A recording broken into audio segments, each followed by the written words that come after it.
Bonjour à toutes et à tous. Alors, à partir d'aujourd'hui, je vais vous proposer une série de vidéos qui n'est pas du tout habituelle par rapport à ce que je fais d'habitude, puisque moi, je m'occupe principalement des reconversions, aider les personnes à changer de vie, à changer de voie, se reconnecter à l'intuition. Donc voilà, là, la série de vidéos que je vais vous proposer n'a rien à voir avec ce que je fais d'habitude, mais je pense que ça va vraiment aider certains et certaines d'entre vous. En tout cas, c'est ce que je souhaite.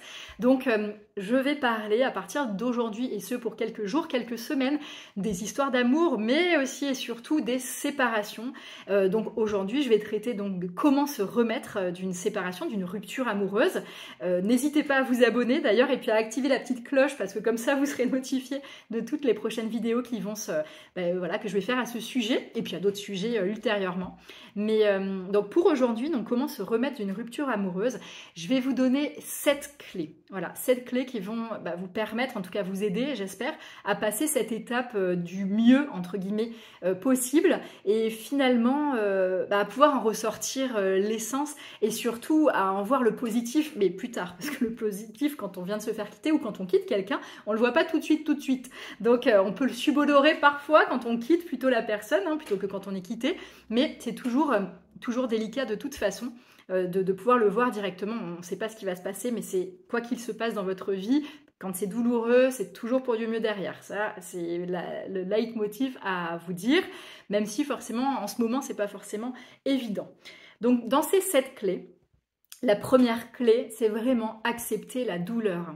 Ne mettez pas sous le tapis vos émotions.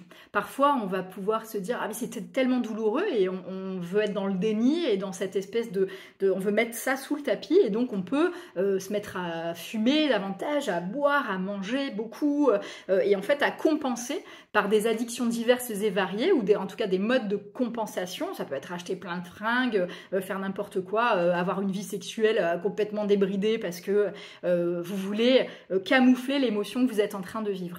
Donc, et ça c'est une grosse erreur. Donc la première chose, c'est accepter la douleur. Que vous quittiez quelqu'un ou que vous soyez la personne qui est quittée, dans les deux cas, c'est difficile. Dans de prochaines vidéos, je parlerai justement du fait d'être quitté ou de quitter, parce que dans les deux cas, c'est difficile. Il ne faut pas s'imaginer que quand on quitte quelqu'un, c'est hyper easy et compagnie. Et non, parfois, c'est même plus dur que d'être quitté, mais j'en parlerai plus tard.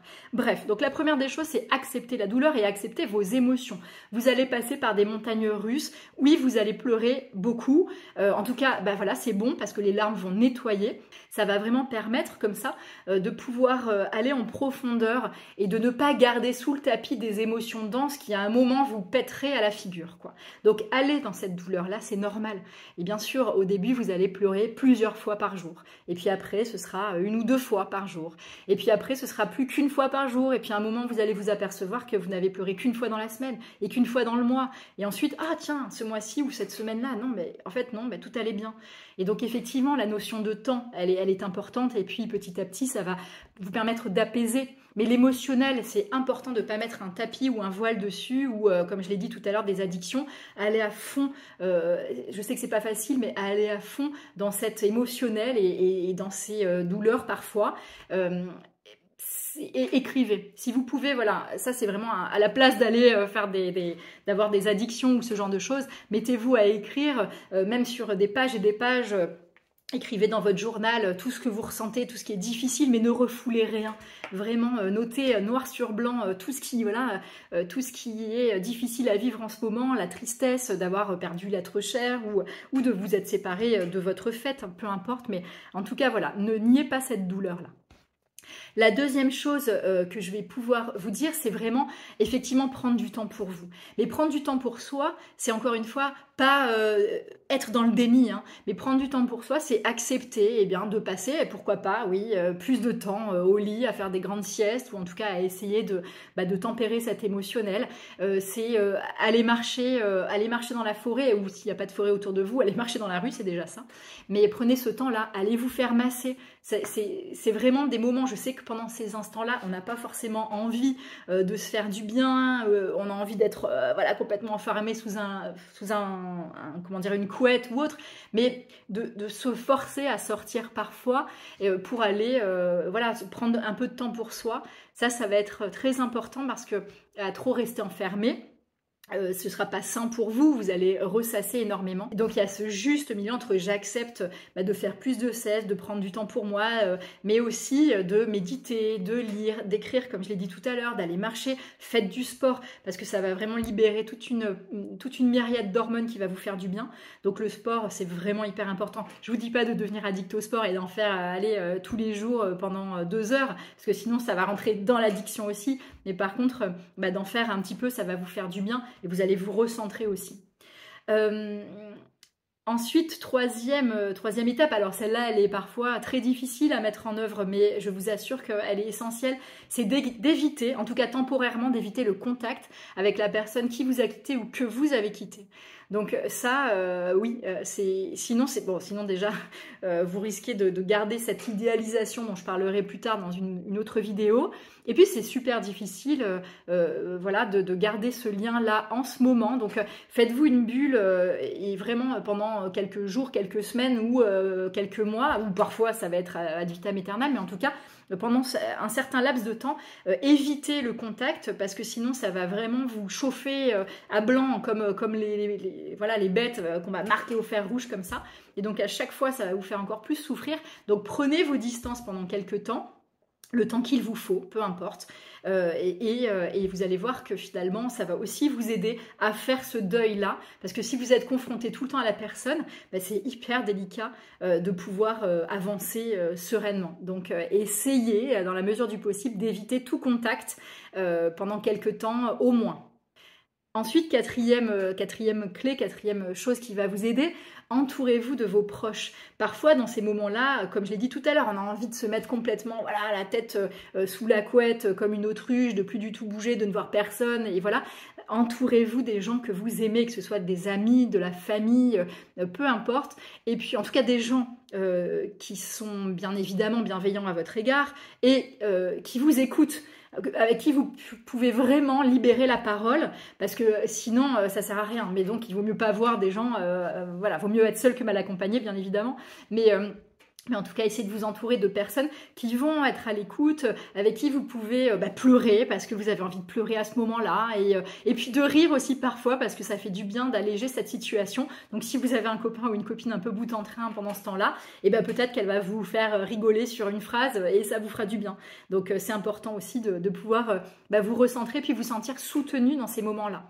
Ne restez pas seul, ne restez vraiment pas seul. Que vous fassiez, que vous preniez soin de vous seul, avec un massage, une marche, une balade, une sieste, oui, mais ne restez pas tout le temps seul face à ce qu'il est en train de se passer dans votre vie.